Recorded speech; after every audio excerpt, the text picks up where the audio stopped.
Relatively short court appearance. However, this is the first time that we've seen Leonard Francis in court since he escaped his custody. Remember, he was under house arrest after pleading guilty to those corruption charges.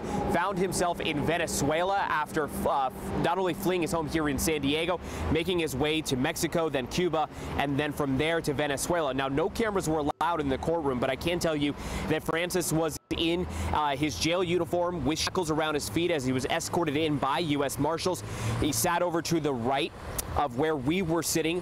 The prosecution was to the left. Now, today was a status conference. The largest issue discussed is that his attorneys want to withdraw from the case. Francis did not oppose. However, the government did state they wanted no further delays before sentencing, and they opposed the fact that, again, we could potentially see a delay here if his representation is withdrawn. Now, the judge did not approve the withdrawal, but instead issued a continuation until his attorneys can come up with a succession plan for his next lawyers. Now, Francis had already pleaded guilty in 2015 to bribing San Diego Navy officers with cash and sex workers in exchange for classified information.